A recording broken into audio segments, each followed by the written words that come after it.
This is Thought in Motion, a series dedicated to the seminars of psychoanalyst Jacques Lacan. Today's video covers lectures 24 and 25, the final lectures of Seminar 3. These final two lectures of Seminar 3 are to be read, I believe, as Lacan's attempt at condensing the central ideas of the entire seminar. He strikes at the core of the issues here, which concerns the signifier and its connection to the name of the Father. And so we'll take up these notions one more time, trying to render as clear as possible what Lacan means here, and we'll end with what seems to be, to put it somewhat crudely, a three-stage model for the onset of psychosis. There is nothing besides this name. Before the name of the Father, there was no Father. Lacan remarks upon a classic but misguided psychoanalytic interpretation of the wedding ring as a symbol for the vagina. Why not, Lacan wonders here, if we are to suggest the supposed naturalness of this symbol? Why not interpret it instead as a symbol for a tighter hole that seems seemingly more appropriate for the ring, that being the anus?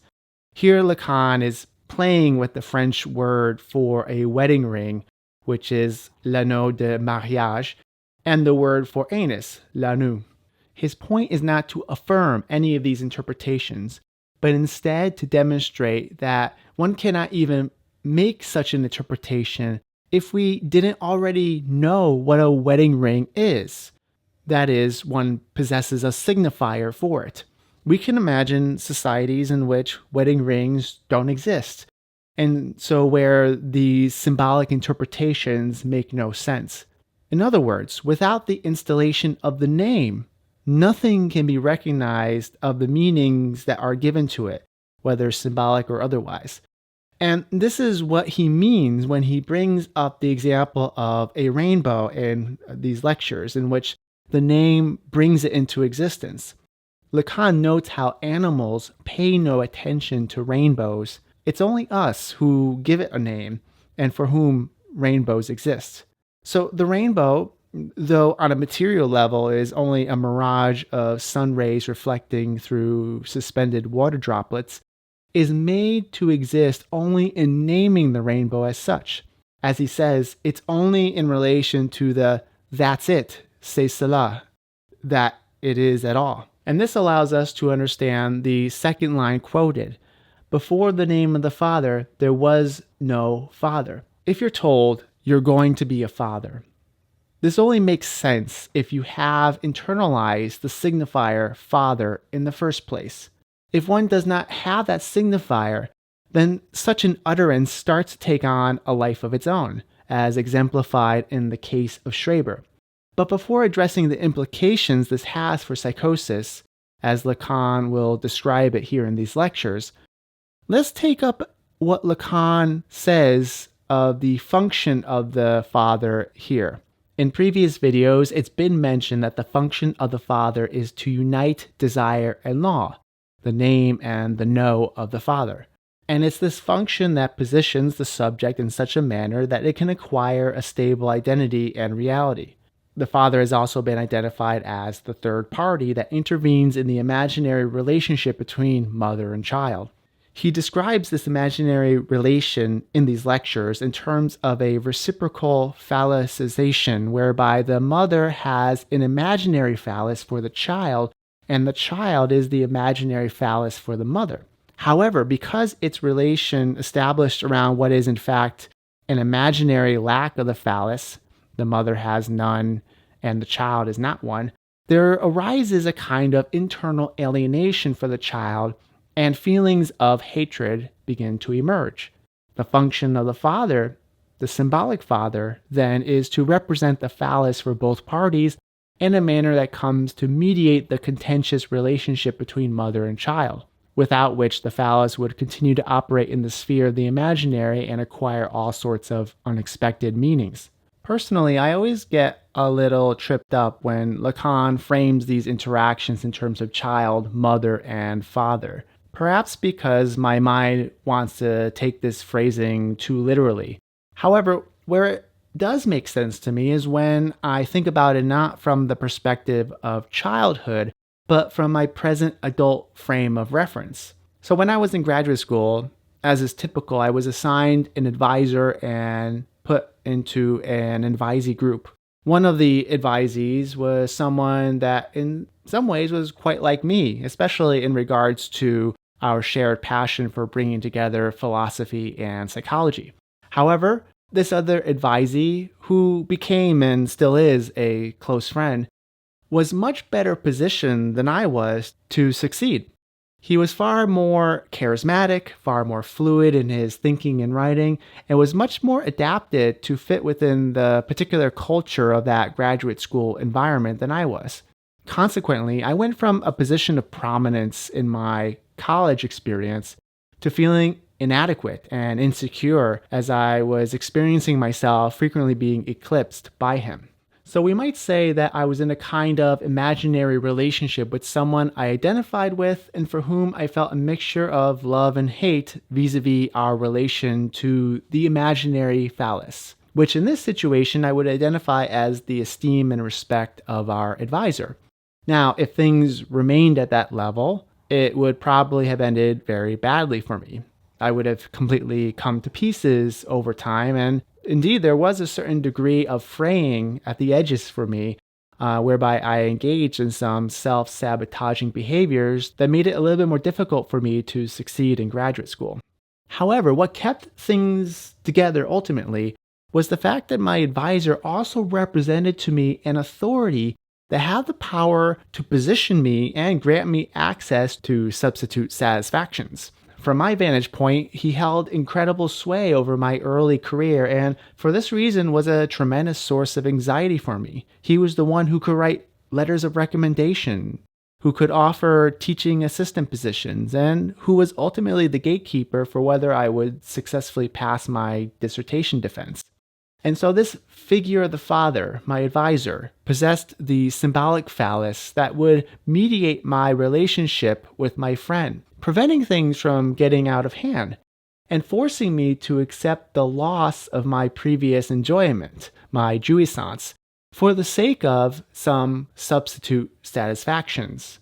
And yet at the same time, my advisor would not have been able to represent this to me had I not already, on some level, affirmed the primordial signifier of a societal authority that made possible my recognizing the authority he possessed for me. What is perceptible in the phenomenon of everything that takes place in psychosis is that it is a question of the subject's access to a signifier as such and of the impossibility of that access. Let's say the primordial signifier had not been internalized in my situation. Then this highly stressful unfolding, like the one just described, could very well have precipitated the onset of psychosis. And that's what we see in the case of Schreber. His precocious rise to president of the Court of Appeals, in being so young relative to those he now had power over, represented a disturbance in a tenuously established order for him.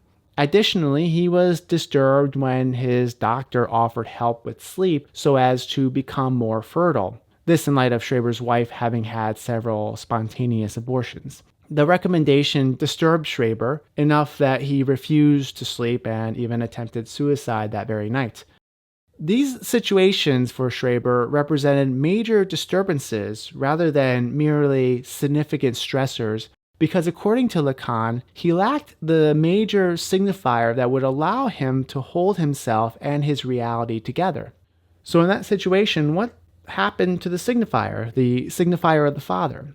It doesn't go away, but takes on an independent life of its own, being this time exalted by Schreber to the point of becoming God the Father. And being confronted with such a signifier, yet unable to receive it, the subject is forced to reconstitute his reality through his imaginary ego, whereby an equilibrium can be reestablished in the form of a delusion, which in Schreber's case entails his transformation into a woman.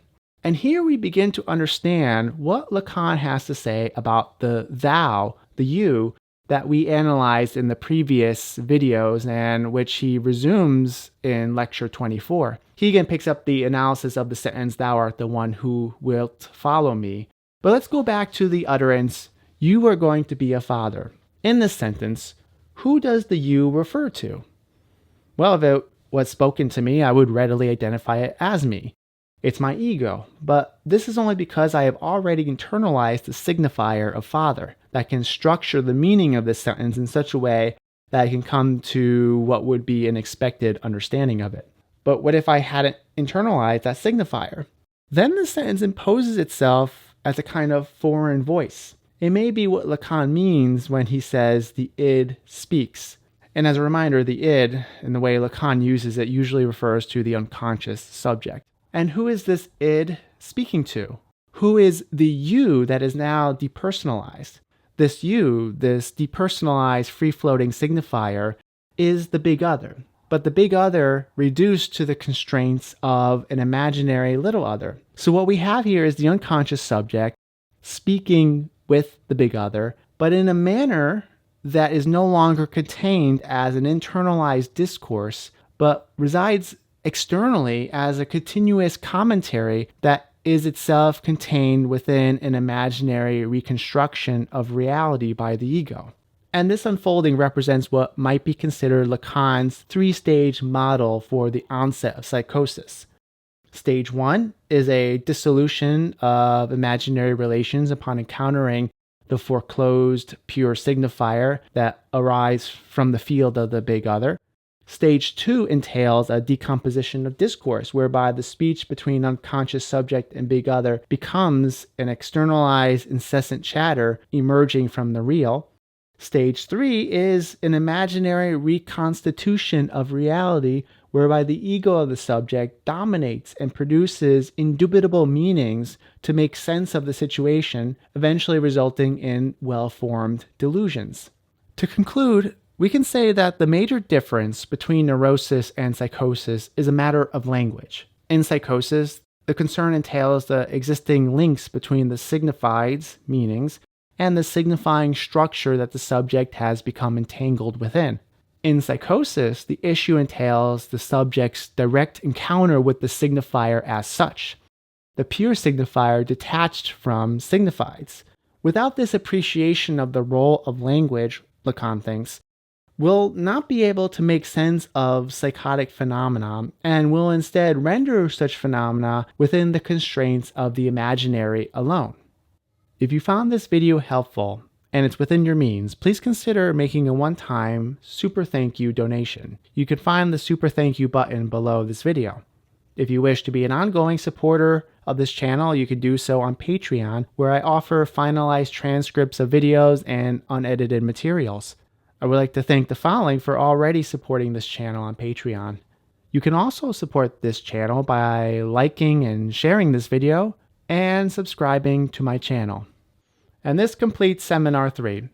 As I've done previously, the next Lacan video will be a summary of the entire seminar, which may be useful to some and perhaps redundant to others, especially if you've already watched all the other Seminar 3 videos. And after that, we'll move into Seminar 4. This is particularly exciting since this is the most recently translated seminar, published just a few years ago. There's a bit of symmetry with the first 6 seminars, as the first 3 are among some of the oldest translations, while the next 3, 4 through 6, are the newest. So I look forward to being with you again when we start up Seminar 4, in which we address the object relation, which will bring us into a consideration of the fetish and the phobia. And as always, thank you for watching. Until next time, be well.